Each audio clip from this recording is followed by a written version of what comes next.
വിശ്വാസം തകർന്നപ്പോൾ അവൾ പോരാടി. നീതി തേടിയപ്പോൾ സ്വന്തം ആളുകൾ തന്നെ അവൾക്കെതിരെ നിന്നു. പക്ഷേ ആ തീരുമാനത്തിന് അവൾ കൊടുത്ത വില ചെറുതായിരുന്നില്ല.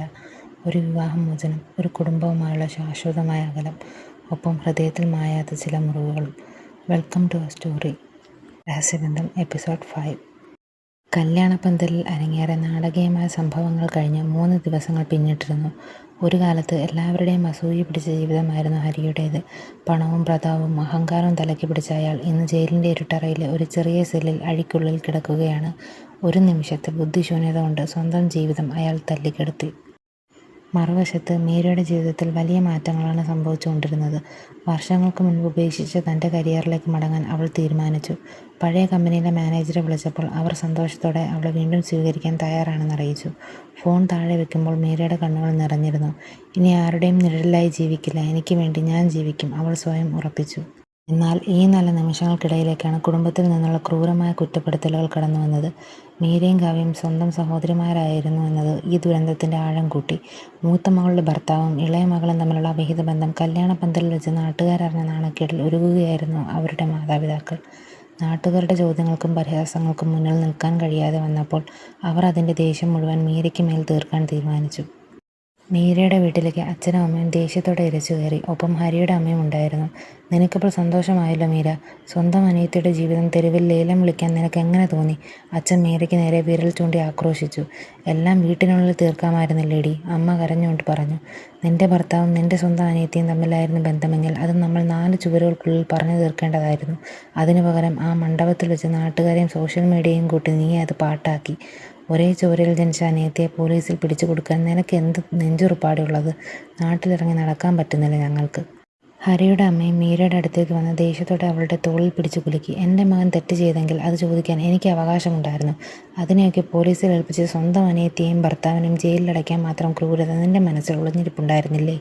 ഈ 2 കുടുംബങ്ങളുടെ മാനം നീ കപ്പൽ കയറ്റി." അത്രയും നേരം എല്ലാം നിശബ്ദമായി കേട്ടുനിന്ന മീരയുടെ മുഖം പെട്ടെന്ന് മാറി. അവൾ ഹരിയുടെ അമ്മയുടെ കൈ തൻ്റെ തോളിൽ നിന്നും തട്ടിമാറ്റി. സ്വന്തം മാതാപിതാക്കളെ നോക്കി കനത്ത സ്വരത്തിൽ പറഞ്ഞു, "നിർത്ത്. എല്ലാവരും കൂടി എന്നെ കുറ്റപ്പെടുത്താൻ വരരുത്. എൻ്റെ ജീവിതം ഹരിയും നിങ്ങളുടെ അരുമയായ ഇളയ മകളും ചേർന്ന് തകർത്തപ്പോൾ അച്ഛനും അമ്മയും അത് കണ്ടില്ലേ? ഒരേ ഉദരത്തിൽ ജനിച്ചു വളർന്ന ചിന്ത എൻ്റെ ജീവിതം തകർക്കുമ്പോൾ കാവ്യയ്ക്കുണ്ടായിരുന്നോ?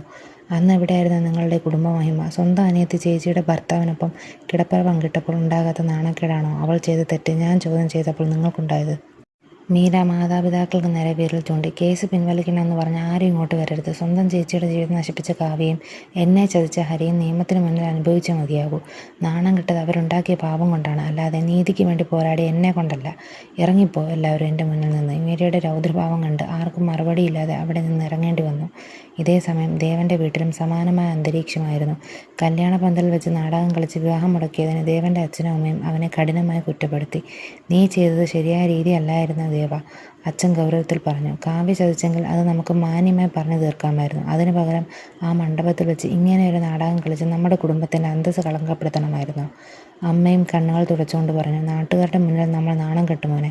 നീ മീരയെ സഹായിക്കാൻ വേണ്ടിയാണ് ഇതെല്ലാം ചെയ്തതെന്ന് പറഞ്ഞാൽ ഈ സമൂഹം അത് അംഗീകരിക്കില്ല." ദേവൻ ശാന്തനായി അവരെ നോക്കി. "അച്ഛാ, അമ്മേ, മാന്യത അർഹിക്കുന്നവരോട് അത് കാണിക്കേണ്ടതുള്ളൂ. മീര ചേച്ചിയെപ്പോലെ ഒരു പാവം സ്ത്രീയെ ചതിച്ച് ആ 2 പേരെയും നിയമത്തിന് മുന്നിൽ കൊണ്ടുവരാൻ എനിക്ക് ഈ ഒരു വഴിയേ ഉണ്ടായിരുന്നുള്ളൂ. അതിന് എൻ്റെ കുടുംബത്തിൻ്റെ പേരിന് എന്തെങ്കിലും കോട്ടം തട്ടിയെങ്കിൽ ഞാൻ ക്ഷമ ചോദിക്കുന്നു. പക്ഷേ ഇത് ചെയ്തതിൽ എനിക്കൊരു ഖേദവുമില്ല." ദിവസങ്ങൾ കടന്നുപോയിട്ടും കുടുംബക്കാരുടെയും നാട്ടുകാരുടെയും ഒളിയമ്പുകൾക്ക് മൂർച്ച കൂടി വന്നു. മീരയുടെ അച്ഛനും അമ്മയും ദിവസവും അവളെ വന്ന് കണ്ട് കേസ് പിൻവലിക്കാനായി യാചിക്കാനും ഭീഷണിപ്പെടുത്താനും തുടങ്ങി. "നീ കാരണം ഞങ്ങൾക്ക് തലയുയർത്തി ജീവിക്കാൻ പറ്റുന്നില്ല മീര. അവൾ നിന്റെ അനിയത്തിയാണ്. ഹരിയുടെ കുടുംബം കേസ് ഒത്തുതീർപ്പാക്കാൻ തയ്യാറാണ്. നീ ഈ കേസ് പിൻവലിച്ചേ പറ്റൂ. ഇല്ലെങ്കിൽ നിന്റെ അച്ഛനും അമ്മയും ജീവനോടുണ്ടാകില്ല." അമ്മ നെഞ്ചത്തടിച്ചു കരഞ്ഞു. അച്ഛൻ കൈകൂപ്പി അവളുടെ മുന്നിൽ നിന്നു. "മോളെ, ഞങ്ങളുടെ മാനം രക്ഷിക്കാൻ നീ ഈ ഒരു കാര്യം ചെയ്യണം. കാവ്യ ജയിലിൽ കിടന്നാൽ ഈ കുടുംബം പിന്നെ ഒരിക്കലും പച്ച പിടിക്കില്ല." അച്ഛൻ്റെ അമ്മയുടെ കപടമായ കണ്ണീരും നിർബന്ധവും മീരയെ മാനസികമായി തളർത്തി. സ്വന്തം ചോരയാണല്ലോ എന്ന ചിന്തയേക്കാൾ ഇവരുടെ വാക്കുകൾ തനിക്ക് സമാധാനത്തോടെ ജീവിക്കാൻ അനുവദിക്കില്ലെന്ന് അവൾക്ക് ബോധ്യമായി. ഒടുവിൽ ഹൃദയം നൊന്ത് അവൾ ആ തീരുമാനമെടുത്തു. അവൾ കേസ് പിൻവലിക്കാൻ സമ്മതിച്ചു. പക്ഷേ അവൾ അവർക്ക് മുന്നിൽ കടുത്തൊരു നിബന്ധന വെച്ചു. ഞാൻ കേസ് പിൻവലിക്കാം. പക്ഷേ എനിക്കൊരു നിബന്ധനയുണ്ട്. ഹരിയിൽ നിന്ന് എനിക്ക് ഉടനടി വിവാഹമോചനം വേണം. ഒരു നഷ്ടപരിഹാരവും എനിക്ക് വേണ്ട. പരസ്പര സമ്മതത്തോടെയുള്ള ഡിവോഴ്സ് പേപ്പറിൽ അയാൾ ഒപ്പിടണം.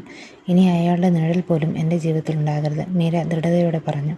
മകളുടെ ജയിൽവാസം ഒഴിവാക്കാൻ ഹരിയുടെ വീട്ടുകാരും കാവ്യയുടെ മാതാപിതാക്കളും ആ നിബന്ധന ഉടൻ തന്നെ അംഗീകരിച്ചു. കോടതി നടപടികൾ വേഗത്തിലായി. ഒടുവിൽ മീരയ്ക്ക് ഹരിയിൽ നിന്നും നിയമപരമായി വിവാഹമോചനം ലഭിച്ചു. ആ ബന്ധനത്തിൽ നിന്ന് അവൾ പൂർണ്ണമായും സ്വതന്ത്രയായി. എന്നാൽ കേസ് പിൻവലിച്ചതോടെ ഹരിയും കാവ്യയും കോടതിയിൽ നിന്ന് നിയമത്തിന് മുന്നിൽ നിന്നും പൂർണ്ണമായി കുറ്റവിമുക്തരായി പുറത്തിറങ്ങി. അവർക്ക് യാതൊരു ശിക്ഷയും ലഭിച്ചില്ല. പുറത്തിറങ്ങിയ കാവ്യയും ഹരിയും തങ്ങൾ ചെയ്ത തെറ്റിൽ ഒട്ടും ഖേദിച്ചില്ല എന്ന് മാത്രമല്ല, സമൂഹത്തിന് മുന്നിൽ തലയുയർത്തി തന്നെ നടന്നു. നാട്ടുകാരുടെ മുന്നിലുണ്ടായ നാണക്കേടിൽ നിന്നും കുടുംബത്തിൻ്റെ മാനം രക്ഷിക്കാൻ വേണ്ടി മീരയുടെയും ഹരിയുടെയും വീട്ടുകാർ മറ്റൊരു വിചിത്രമായ തീരുമാനമെടുത്തു. കാവ്യയുടെയും ഹരിയുടെയും വിവാഹം ഔദ്യോഗികമായി നടത്തിക്കൊടുക്കുക. മറ്റൊരു വലിയ കല്യാണമോ ആഘോഷമോ ഇല്ലാതെ രഹസ്യമായി അവർ രണ്ടുപേരുടെയും വിവാഹം അവർ നടത്തിച്ചു. തന്നെ ചതിച്ചവർ യാതൊരു കുറ്റബോധവുമില്ലാതെ ഒന്നിച്ച് ജീവിക്കുന്നത് കാണേണ്ടി വന്നത് മീരയ്ക്ക് താങ്ങാവുന്നതിലും അപ്പുറമായിരുന്നു.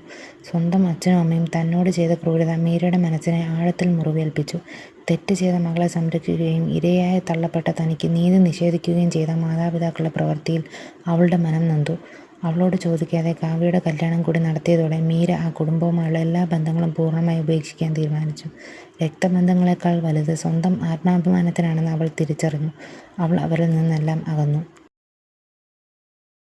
തൻ്റെ കരിയറിലെ പുതിയ തുടക്കത്തിനായി മീര കേരളം വിടാൻ തീരുമാനിച്ചു. പ്രകൃതി ഭംഗിയും ശാന്തതയും നിറഞ്ഞ ഹൈദരാബാദിലെ ഒരു പ്രമുഖ IT ഹബിലേക്കാണ് അവൾക്ക് ജോലി ലഭിച്ചത്. തൻ്റെ ഭൂതകാലത്തിൻ്റെ കൈപ്പേറിയ ഓർമ്മകളൊന്നും ശല്യം ചെയ്യാത്ത, ആർക്കും തന്നെ അറിയാത്ത ആ പുതിയ നഗരത്തിലേക്ക് അവൾ താമസം മാറി. ഹൈദരാബാദിലെ തൻ്റെ പുതിയ ഫ്ലാറ്റിൻ്റെ ബാൽക്കണിയിൽ നിന്ന് ദൂരേക്ക് നോക്കി നിൽക്കുമ്പോൾ മീരയുടെ മനസ്സിൽ ഇപ്പോൾ പ്രതികാര ചിന്തകളോ സങ്കടമോ ഇല്ലായിരുന്നു. പകരം സ്വന്തം കാലിൽ നിൽക്കാൻ പോകുന്ന ഒരു സ്ത്രീയുടെ ആത്മവിശ്വാസം മാത്രമാണുണ്ടായിരുന്നത്. അവൾ ഫോണെടുത്ത് തന്നെ പ്രതിസന്ധികളിൽ സഹായിച്ച ദേവനെ വിളിച്ച് തൻ്റെ പുതിയ ജീവിതത്തെക്കുറിച്ച് സന്തോഷത്തോടെ സംസാരിച്ചു തുടങ്ങി. അവിടെ മീരയുടെ പുതിയൊരു ജീവിതം പുനർജനിക്കുകയായിരുന്നു. ഈ കഥ ഇഷ്ടമായെങ്കിൽ വീഡിയോ ലൈക്ക് ചെയ്യാനും ചാനൽ സബ്സ്ക്രൈബ് ചെയ്യാനും മറക്കരുത്. അടുത്ത എപ്പിസോഡുമായി ഉടൻ കാണാം.